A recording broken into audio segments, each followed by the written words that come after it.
Shabbat Shalom. Shabbat Shalom. This might be the last time you see me alive.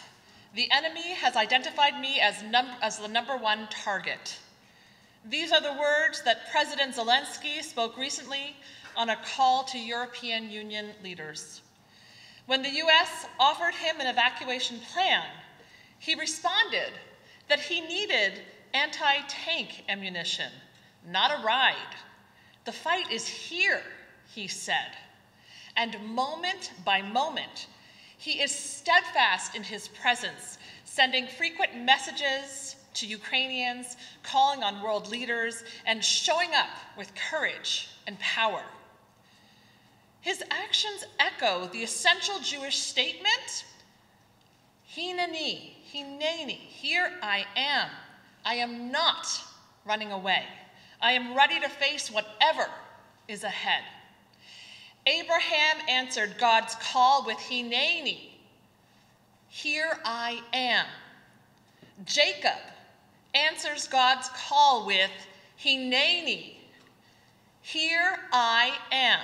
And when God called out of the burning bush, Moses answered, Hineni, here I am. The Ukrainian people are answering Hineni.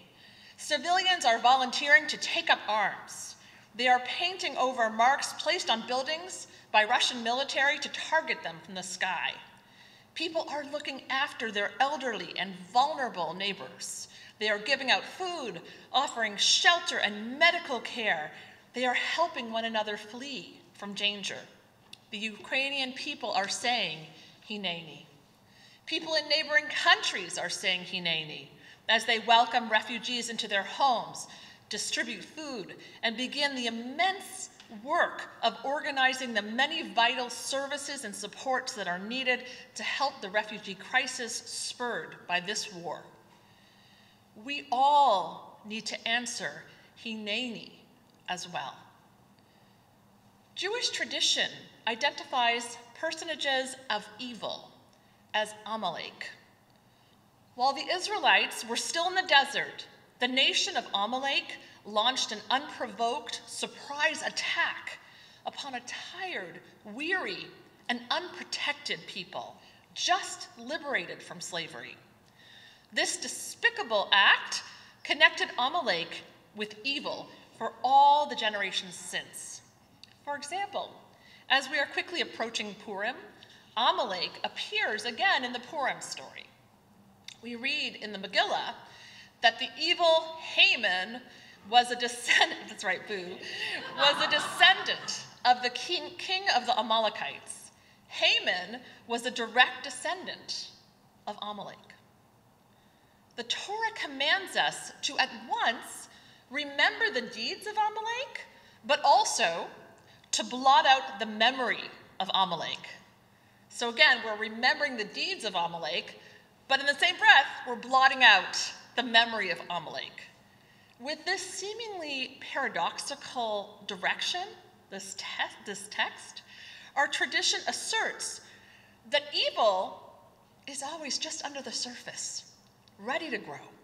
And we need to remember it in order to uproot it again and again. In remembering that there is evil, we can be vigilant in seeing it, calling it out, and not allowing it to grow.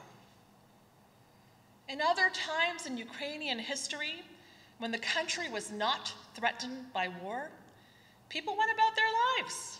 They enjoyed their families, friends, cultural life, and all that we celebrate in times of peace. But Amalek was on the other side of the door, and he cannot be reasoned with. He isn't interested in diplomacy or conversation. Amalek has access to power and the ability to destroy. Many of us have grown up in a time when we haven't been personally threatened by hate or war. It was always somewhere else, against another group. And this builds an illusion that we can choose to open or close our eyes to the peril of others. We can respond or let it go and simply focus on our own day-to-day lives. We may be far away from Ukraine, but this war has repercussions that threaten us all. We Jews know only too well that hate against any group is hate against all of us. It is only so long before it comes knocking on our door. Our synagogue community is working to respond to this crisis by raising donations, joining together to rally, supporting Ukrainian places of business, and bearing witness to the stories and experiences of the Ukrainian people. And we will continue to do so in the coming days and weeks. There is much work ahead. We cannot rest. We cannot look away. Jewish teachings assert that true courage is moral courage. Moral courage demands that we protect and stand up for those at risk. We practice this kind of courage whenever we leave our comfort zone in order to speak the truth and intervene on behalf of those who are vulnerable. Moral courage is grabbing the hand of the person who is about to fall or who has fallen. May we inspire each other to draw upon our moral courage as individuals, as families, as a community, as a nation, as a world, responding, Hinenu, we are here. Shabbat Shalom.